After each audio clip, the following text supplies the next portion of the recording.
Greetings. This will be the 13th video in our series regarding the direct corresponding relationship between major earthquakes, significant volcanic eruptions and the solar eclipse. This video will be focused on the New Madrid fault system.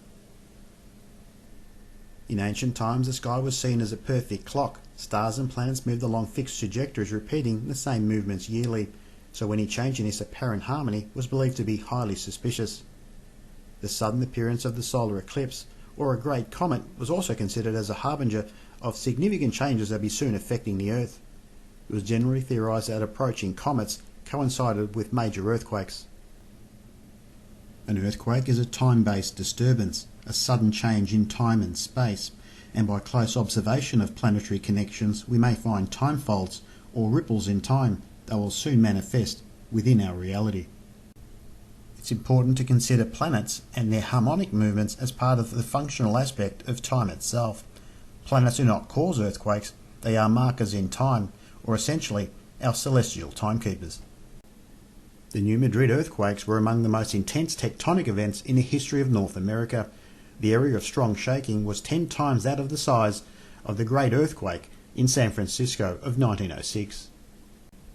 In addition, landscape features near the epicenter were significantly altered. Reelfoot Lake, the only natural lake in Tennessee, was formed by the third earthquake event of 1812. The areas that experienced significant damage was large and extensive, based on witness accounts. The first main shock of December 16, 1811 was felt by 30% of the contiguous United States. The series of quakes caused surface areas of the region to rise and fall. Islands of the Mississippi completely disappeared. Cracks appeared in the landscape, not to mention widespread structural devastation. The year of 1811 started off with an amazing sight, one not many humans will be lucky enough to see in their entire lifetime: the appearance of a great comet, which was first spotted in March of 1811 and diminished in size and intensity through April the following year. This comet was the most visible celestial sight that occurred in 2,000 years. Like other great comets, it was cause for great concern. Adding to these fears was the total solar eclipse of September of the same year, which moved across the tri-state lands, including the New Madrid region. The appearance of this great comet, which was visible around the globe for 17 whole months and was at its brightest during the earthquakes. The comet has an orbit of 3,000 years, which was last seen during the times of Ramses II in Egypt. The Great Comet of 1811, with a coma of over 1 million miles across, was visible in the sky for almost a year. The Comet of 1811 was the brightest comet with the longest duration of brightness on record for over 260 days, until Comet Hale-Bopp in 1997. 2 months later, on December 16, the first of 3 extraordinary earthquakes struck the Midwestern and Southern United States. These quakes were so intense they shook church bells in New England, and Charleston for a time passed for the Mississippi flowed backwards.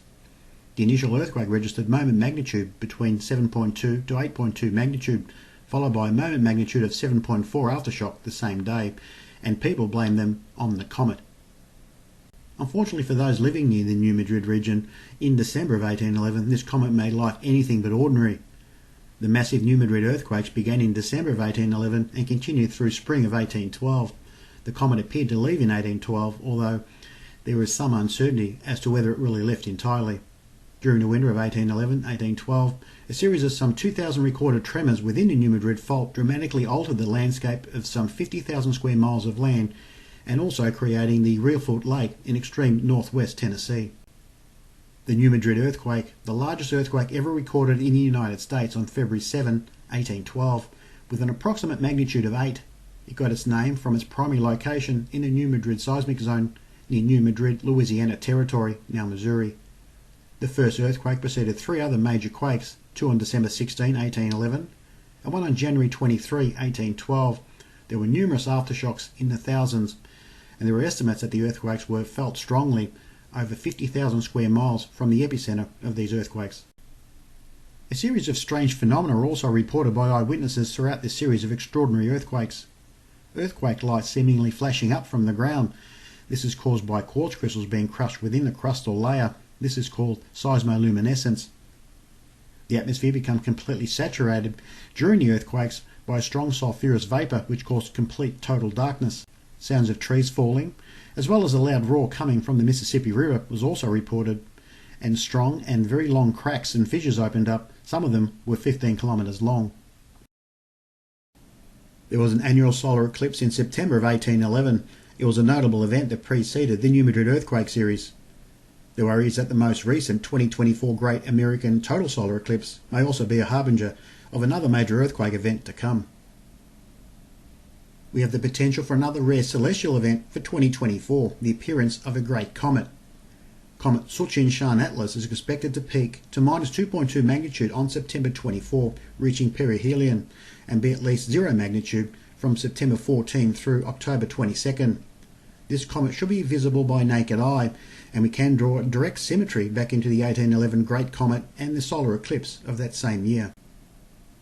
This video by far has been the most difficult video in the series to create due to the complex nature of events in 1811-1812 and the difficulty finding the foundational driver that initiated the extraordinary series of major earthquakes. Was it the Great Comet? Was it the significant planetary influences, or was it the solar eclipse, or was it a culmination of all of these events? This video will explore the likelihood of a future major earthquake event for the New Madrid fault system by isolating significant celestial driver correlations, the added Great Comet appearance, and also the hypersymmetry of the solar eclipse of 1811 and also the 2024 solar eclipse. Let's look at the annual solar eclipse that preceded the New Madrid earthquakes of 1811. This eclipse occurred just 2 months prior to the events. The interesting aspects is the green star and also the Saros branch number 141. Note the proximity of the green star and the path of totality very near the New Madrid fault system, and the green star is a representation of the closest point of eclipse. Now the next movement, the Saros branch number 141, takes 54 years, which represents a similar eclipse at the same longitude or next step visible. So the 1811 solar eclipse connects into the 1865 solar eclipse. So why is this important? Because the eclipse of 1865 was a foreshadow for a major earthquake in North America, the 1868 Hayward Fault earthquake near San Francisco, magnitude 6.8, a highly destructive earthquake that was labelled the Great San Francisco Earthquake prior to the 1906 Great San Francisco Earthquake. So you can see with this simple correlation we can tie 2 major earthquake events in North America with the same Saros cycle branch. There have been 2 solar eclipses that were primarily North American solar eclipses in 2023 and 2024. This video will be focused just on the most recent Great American solar eclipse of 2024 and its potential for a New Madrid earthquake foreshadow, and to do this we need more celestial correlative symmetries. Looking closely at the planetary geometry at the exact time of the main event of December 16, 1811, note the planetary positions of Jupiter and Saturn. They are almost perfectly opposed or a geocentric opposition. Jupiter on one side with multiple oppositional aspects on the other, a significant planetary alignment by far, and we can see that Mercury and Venus were also conjoining or within 2 degrees of their perfect conjunction. Now using solar system scope and visually looking at what was taking place celestially overhead at the time of the New Madrid earthquakes, note the position of Jupiter and Saturn as mentioned with the charts, but we can clearly see that the Earth is moving through a very dangerous area of space between Sun, Saturn and Jupiter. So definitely the foundational driver will have to be the position of Jupiter and Saturn with respect to the Earth. There have been 2 significant earthquakes striking the New Madrid fault since 1811. There was a 6.3 magnitude earthquake in Arkansas on January 5, 1843, and on the 31st of October 1895, a very strong magnitude 6.6 earthquake struck Charleston.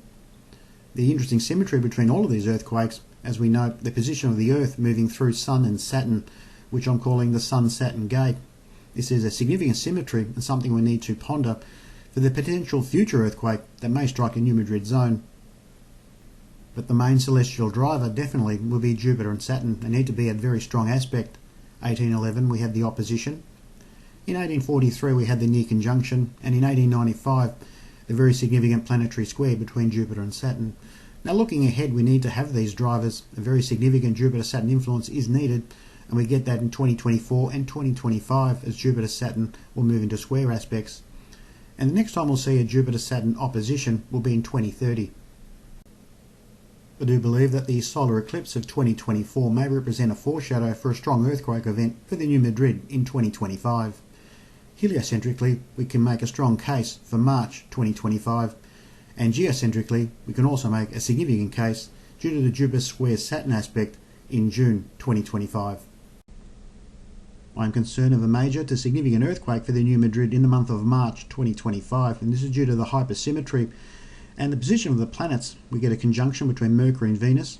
See this come into vogue around about the 12th of March 2025, and around the 15th of March we get the very strong symmetry between Earth, Saturn and Sun, which is very correlative back into 1811, 1843 and also 1895. So this is a very strong symmetry. However, this is a very strong heliocentric correlation. The geocentric correlation comes into full swing in the month of June 2025, where there could be a significant earthquake due to the Jupiter square Saturn aspect. Now determining the exact magnitude of the earthquake events that are forecasted in 2025. Now I'm not expecting a very major earthquake across the New Madrid region, but a significant earthquake nevertheless. Should be between 6.3 to 6.6 magnitude and should be directly correlative back into the 1843 and 1895 earthquakes of Charleston and also Arkansas. In the month of March 2025, Jupiter is very weak. It's not quite in square aspect, so the potential magnitude will be far lower. But geocentrically, we can actually tie the 1843 earthquake into the March period quite clearly due to the position of Sun-Saturn with respect to the oppositional aspect of this south node. This is a very strong symmetry and could deliver a very strong earthquake in the month of March, comparable to the 1843 earthquake that registered magnitude 6.3.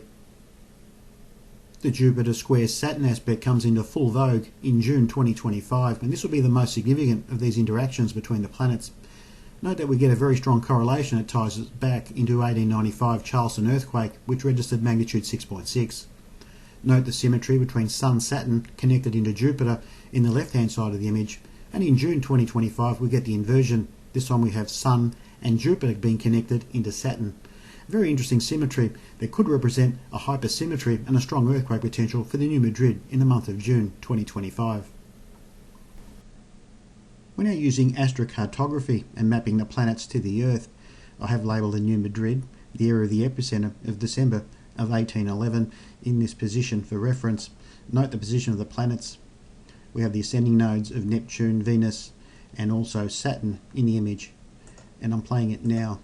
Note the movement of Venus. It's moving through, making a conjunction with Neptune, and then stationary and retrograde motion right across the New Madrid. Very important. This is on the 25th of February. Note Mercury now coming in to join and conjoin Venus right near Jonesboro. This is on the 3rd of March 2025. And then we have Venus moving towards Saturn. So these are the ascending nodes of the planets. Focus over the New Madrid region. I've done a close-up. We see that Venus and Saturn are conjoined just west of Conway. We have Mercury now stationary and returning retrograde around Birmingham and Evansville, and now starting to turn back across the New Madrid. Now we have the Sun, Mercury and Neptune making a conjunction just east of the New Madrid, in between Memphis and Paducah, a very significant time frame. We're now looking at the 2024 annual solar eclipse in animation and looking at the greatest point of eclipse, which is just in Mexico, which is slightly different, whereas in 1811 the greatest point of eclipse was just south of the Great Lakes. Now this very significant solar eclipse of 2024 should have a very strong earthquake foreshadow in the year ahead. In conclusion, the solar eclipse of 2024 represents a potential for a strong earthquake for the New Madrid in 2025, and the best timeframes, as mentioned, would be March 7 through March 22nd, 2025, and the potential 6 to 6.3 magnitude could be possible during this time frame. And March doesn't have much of a geocentric influence, but in the month of June it gets a little bit more significant with a very strong Jupiter and Saturn aspect. So June 15 through June 24 is the most significant, and a potential 6.3 to 6.6 magnitude could be possible. This video has taken many months to complete, and without doubt the most complex and difficult video that I've ever had to make. I've been fortunate to have a valued researcher be of great assistance that has enabled a high level of accuracy in this forecast for these future major earthquake events possible for the New Madrid fault system. And that concludes the 13th video in the series regarding the direct corresponding relationship between major earthquakes, significant volcanic eruptions and the solar eclipse. More information can be found at solarwatcher.net and quakewatcher.com. For those interested, the links will be in the description box. Thanks for watching.